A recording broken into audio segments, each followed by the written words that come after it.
He's one of the most amazing American rock drummers, best known for his work with the multi-platinum heavy metal band Quiet Riot, Mr. Frankie Banali. Frankie, what's happening, my friend? How you doing, JJ? Good to speak with you. Good, man. Good to be back on the phone with you. Now tell me a little bit about where you grew up and who were your major musical influences growing up? I grew up in Queens, New York, primarily, and in my household, it was always music. My father was a big fan of opera and big band and swing and just about ran the gamut of jazz. And my mother really enjoyed flamenco and a lot of Latin music. So there was always music in the house. But I think for me, everything really started as far as drumming was concerned with Buddy Rich, because there was a lot of records in the house that my dad played that featured Buddy Rich on it. He was a big Buddy Rich fan.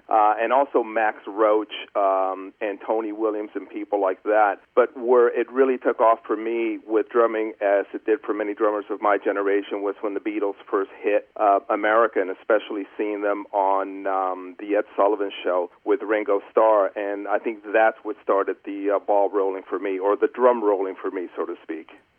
I love it. Now, there was a Randy Rhoads period of the band Quiet Riot, and then you got together with the guys in 1982. Tell me how that all came about. Well, there are two distinct versions of Quiet Riot. There was the what I call the Mach 1 Quiet Riot with the late great Randy Rhoads, and now sadly the late and also great Kevin DuBrow, and they were primarily more of a power pop band. I think they had more in common with, let's say, Queen and the Sweet than anything else. And at one point, actually, Rudy Sarzo was in that version of the band near the end of that format, and he wanted me in the band, but I was really more into bands that I was playing in that were more of the ilk of like Led Zeppelin and Free and the Faces and things like that. So that was not meant to be, and it wasn't until after Randy left to go play with Ozzy and then Rudy followed suit that Kevin DuBrow put a band together called DuBrow. So there was an interim period of about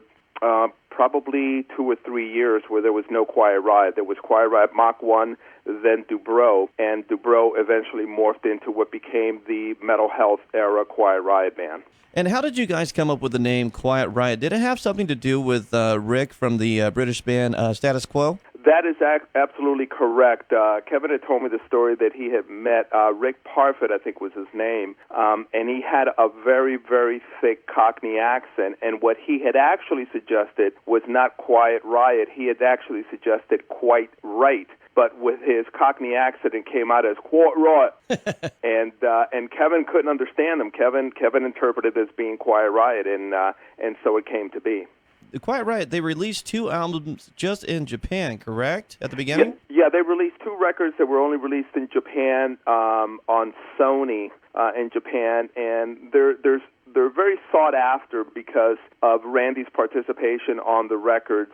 Admittedly, Kevin wasn't too crazy about the records. He loved Randy, and he loved Randy's playing, but he wasn't very enthusiastic about those 2 records at all. Okay, and then in September of 1982, with some help from Spencer Proffer, you guys were signed to CBS Records here in America. Like, how did that all come about with you guys? Spencer had heard about the band DuBrow. We were playing a lot in the LA circuit, the Starwood.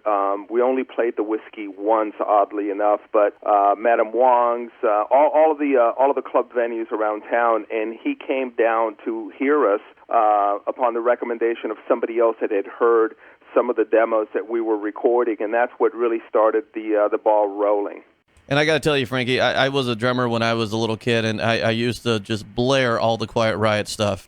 Oh, that's very kind. I was a drummer when I was a kid, too. I don't know what happened. Something went tragically wrong along the way.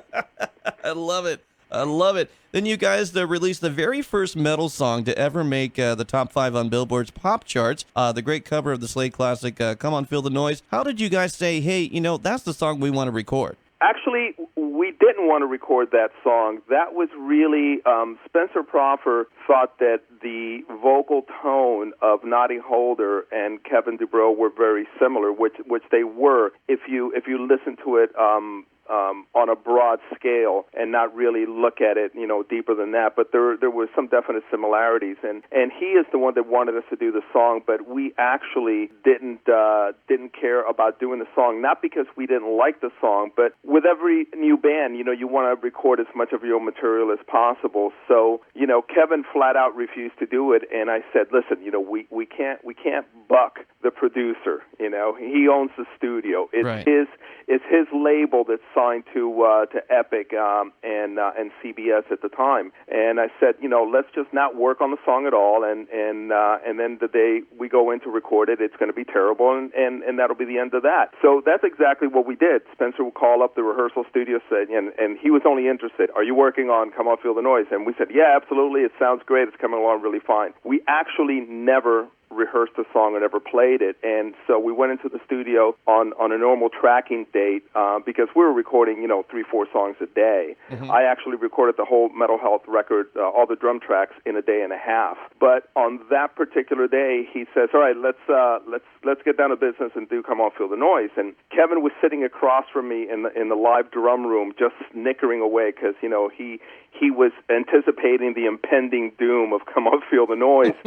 And I had already confided in the engineer, Dwayne Barron, that we had not rehearsed the song, and I said, whatever you do, press record because this could probably be pretty funny. And so went in, and that intro that you have, the first time I ever played it is what's on the record, and I just started playing, and I don't know what happened. I don't know if I ate my Wheaties that morning, if it was voodoo, I don't know what happened, but I played it from top to bottom without any issues or problems, and I saw Kevin's, giggling turn into this scowl, and then, smoke was literally coming out of his ears.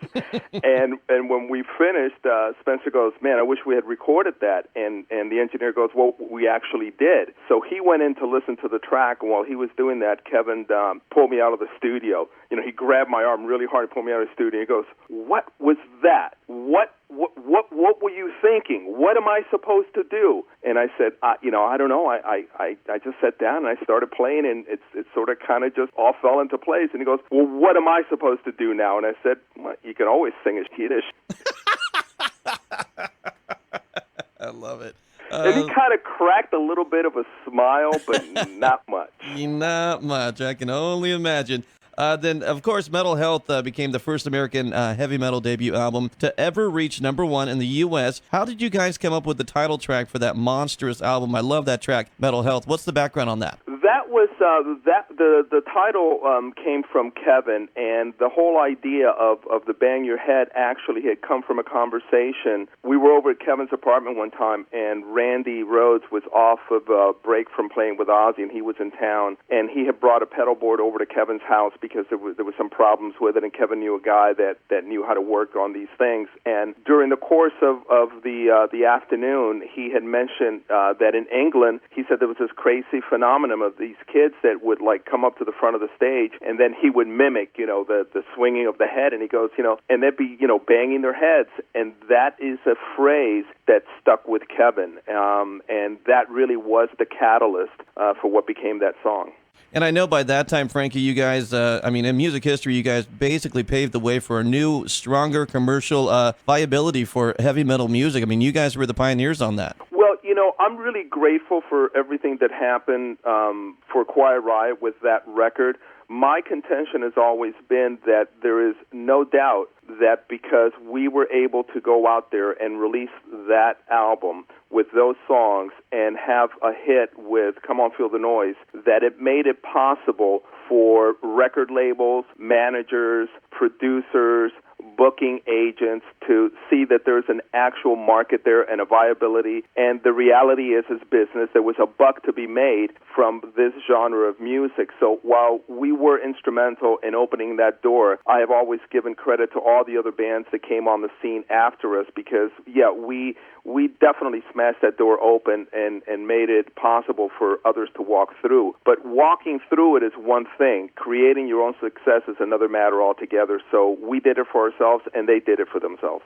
I absolutely agree. And then you guys were just as successful, I think, in my personal opinion, on your follow-up American Smash, Condition Critical. How was that album put together? Well, first of all, I got to tell you, I always get a real chuckle out of people who say Condition Critical, what a disappointment, what a failure. It only sold over 2.5 million units in the United States. Mm-hmm. I love it. It's a great album. Because now these days, if you can sell 10 or 15,000 units, you're at the top of the charts. So, I dismiss all that criticism. A couple of things about that record. I think first you have to understand that when we started touring for Metal Health, the first show that we did after the release of the record was at the Roxy. We did 2 nights at the Roxy with Black and Blue opening up for Quiet Riot. And then we immediately went out on the road, and the Metal Health tour lasted 3 days shy of a year straight. The only breaks we got is to come to L.A. to either do something like Solid Gold or make a video. As soon as we finish that tour, we come back into town, and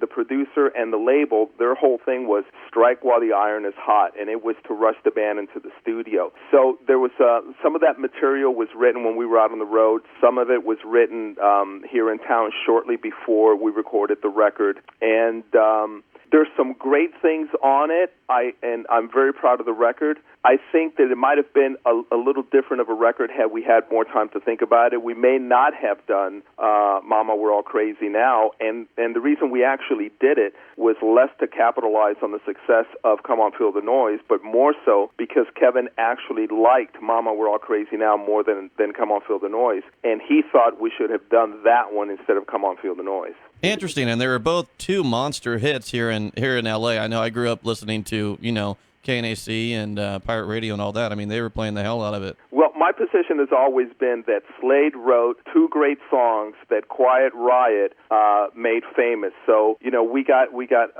an incredible amount of good fortune and success from it, and they made a lot of money. And one of my favorite tunes from Quiet Riot has to be the tune Winner Takes All. Mm-hmm. How did that song come about?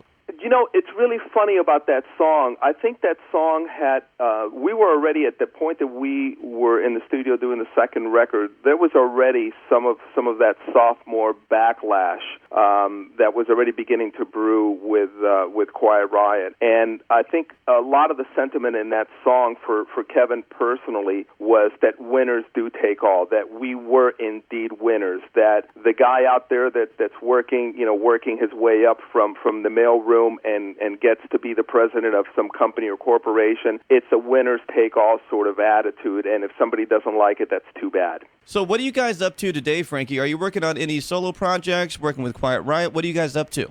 Well, a couple of things. I mean, I decided to go ahead after speaking with Kevin's mom, who I'm very close to. I decided about a year ago to reunite the most positive version of the band, meaning the last version of the band with Kevin had Chuck Wright on bass and Alex Grossi on guitar, and I decided to go ahead and put that back together, and we have a new vocalist in the band, and it's a work in progress. We just got back a couple of weeks ago from doing the Bang Your Head Festival in Bellingen, Germany, and that was a great experience. For me, it was bittersweet because Kevin should have been there singing Bang Your Head at the Bang Your Head Festival, and of course, fate had something else in mind. But it's a work in progress, so we continue on the road. I just got back from Muscatine, Iowa, where we played Saturday night, and then leaving again, continuing doing Quiet Riot dates. And then I'm in the studio doing sessions all the time. I just finished doing a record for a new band called Acid for Blood, and very excited about that. So it's a work in progress, as music always is. Wonderful, Frankie. Well, thank you so very much for your time today, buddy. I really do appreciate it. Hey, listen, I appreciate the interest in Quiet Riot, and I really, really always appreciate being able to say a few things that maybe the fans will find interesting, because the fans are the ones that have given me a career, and I've never forgotten that. I never will. I'm very appreciative of that. Right, and it's so funny that you say that, because we just launched this new 80s Experience radio show, and, every single radio station plays these great songs from the 80s, but they don't go in depth and they don't tell the stories. That's where you guys can come out to the forefront and tell the great stories behind this great music. Well, I am always happy to speak with you, and I'm always happy to speak about Quiet Riot, Wasp, Billy Idol, and like I said, it's a work in progress. Absolutely. And if you would like more information on Quiet Riot and Frankie, you can go to officialquietriot.com. Frankie Banali of Quiet Riot, thanks so much, bud. Thank you, my friend. I appreciate the time.